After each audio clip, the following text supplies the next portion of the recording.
Bon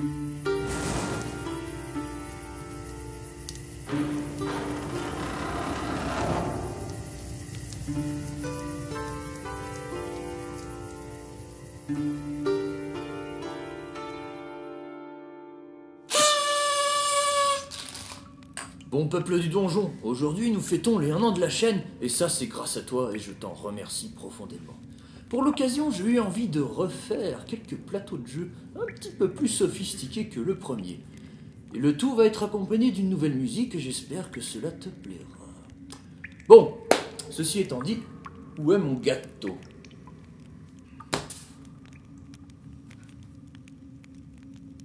C'est ça ton gâteau ? Parce que bon, moi je m'attendais à un truc avec du chocolat, des fruits confits, de la crème qui coule de partout, quoi. On n'a pas le budget. Bon, faire avec, hein. Alors. Ok.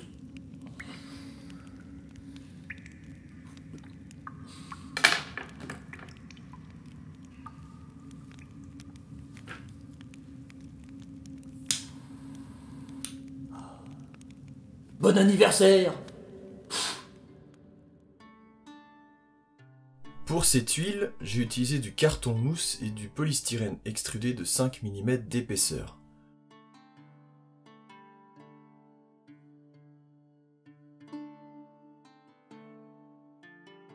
Pour les couloirs, je me suis inspiré du design de ma salle du trésor tout en traçant des dalles plus petites.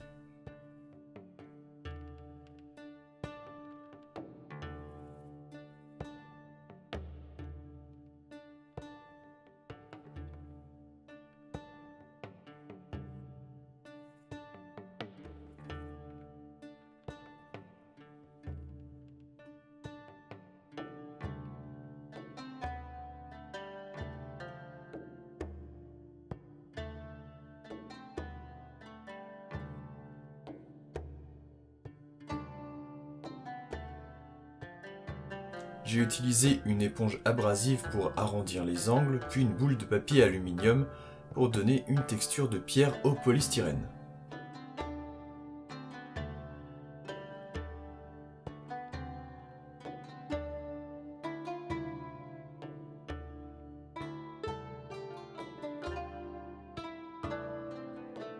Pour ces tuiles, j'ai utilisé une toile à peindre carrée de 20 cm de côté et du polystyrène extrudé de 5 mm d'épaisseur.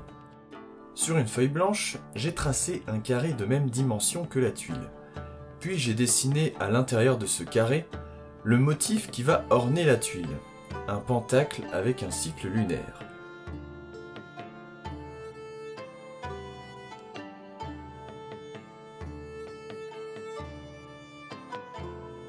J'ai fixé la feuille sur le polystyrène avec du scotch. Enfin, j'ai repassé tous les traits de mon dessin au stylo sans trop appuyer afin de ne pas trouer le papier et le polystyrène. J'ai aussi utilisé un compas pour repasser sur le cercle.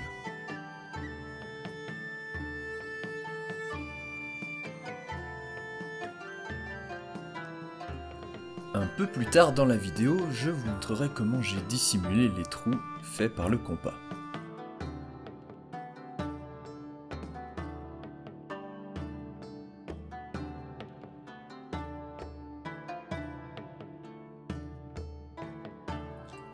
J'ai repassé tous les traits au stylo avant de suivre les mêmes étapes que pour les tuiles précédentes.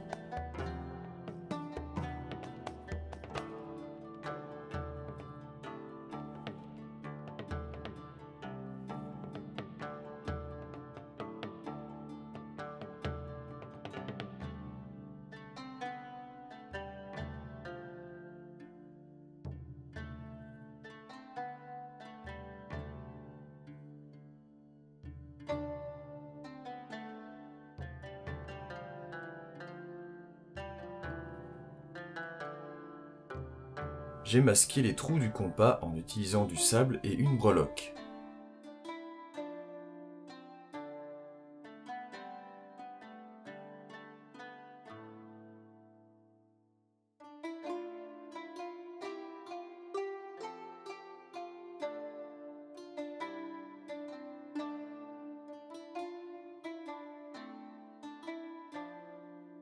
Pour cette tuile, j'ai utilisé une toile à peindre de 30 cm de côté et du polystyrène extrudé d'1 cm d'épaisseur.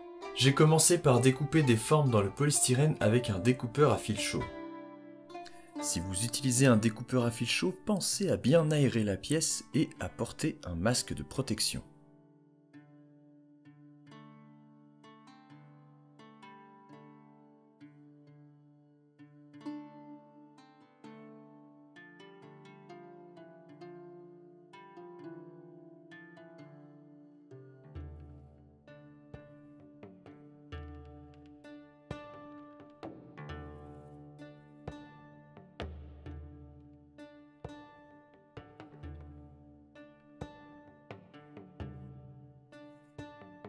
J'ai aussi préparé quelques rochers modulables avec des chutes de polystyrène.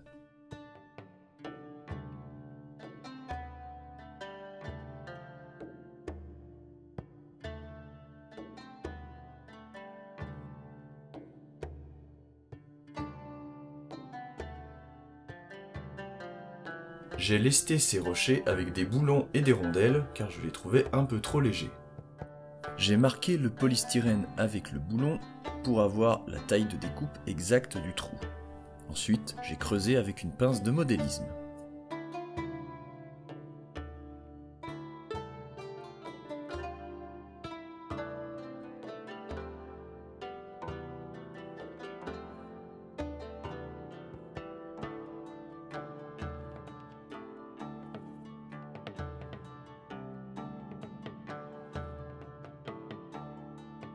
Pour cette tuile, j'ai repris la taille des dalles de mon premier plateau de jeu, mais sans les détails des pierres.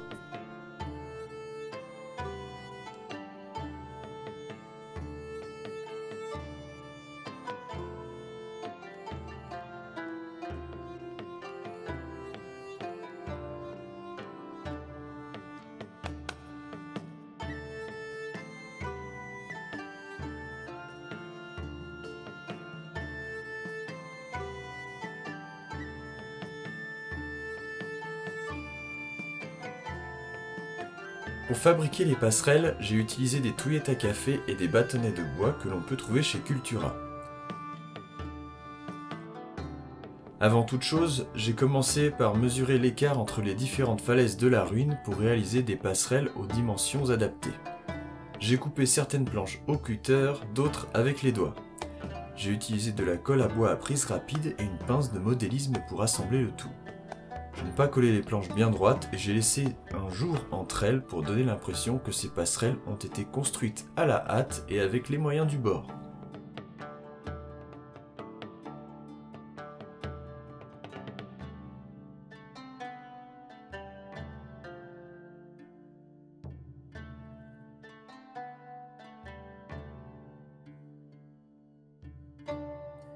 Ici, j'ai ajouté un petit morceau de bois à la jointure des deux autres pour consolider le tout pendant le collage.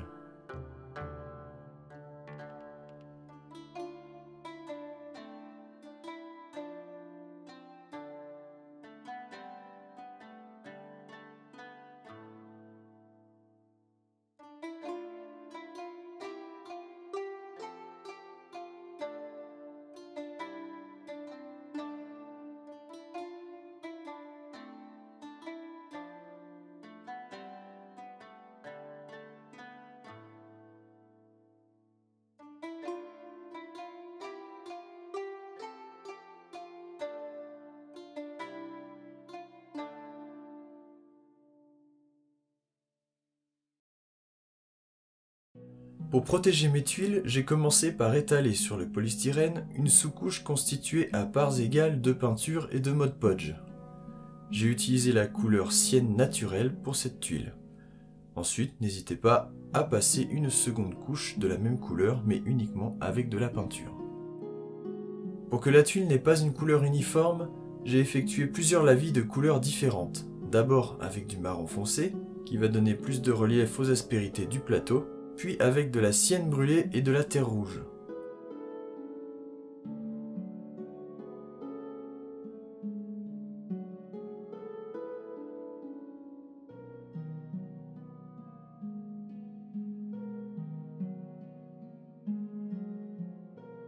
Enfin, j'ai terminé par de légères touches de vert foncé et de noir.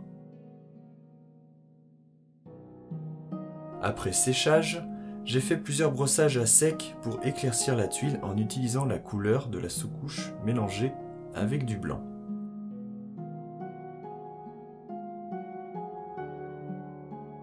J'ai terminé par un brossage de blanc sur les bords de la tuile, le sable et la breloque centrale. J'ai peint les lunes avec un brossage à l'or antique et le cercle avec de la sienne brûlée.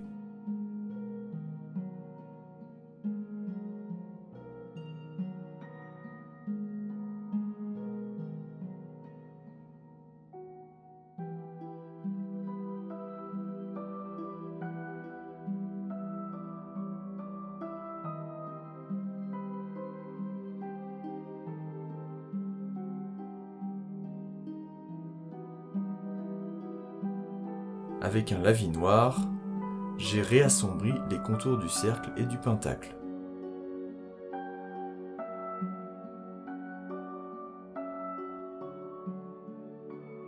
Pour la finition, j'ai peint en noir la toile à peindre.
Après avoir sous-couché les rochers avec un mélange de marron foncé et de Mod Podge, j'ai fait un lavis de noir pour accentuer leur relief.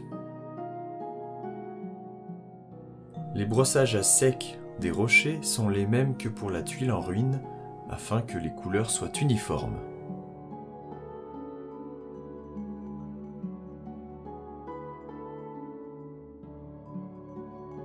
Pour les passerelles, après une sous-couche en terre brûlée, j'ai fait un lavis de noir pour faire ressortir les fibres du bois, puis un lavis de vert foncé mélangé à du marron pour les moisissures. Pour terminer, un brossage à sec avec du beige.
Merci d'avoir regardé cette vidéo jusqu'au bout, et j'espère qu'elle t'a plu. Si c'est le cas, n'hésite pas à t'abonner si ce n'est pas déjà fait, à laisser un pouce en l'air et puis à commenter, parce que je serai très heureux de te retrouver dans l'espace commentaire. Pour la suite de l'aventure, eh bien ne vous inquiétez pas, j'ai prévu plein d'autres vidéos, et je ne vous en dis pas plus pour vous garder le suspense. A très bientôt pour une prochaine vidéo.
C'est de la vraie tuerie, ça bute.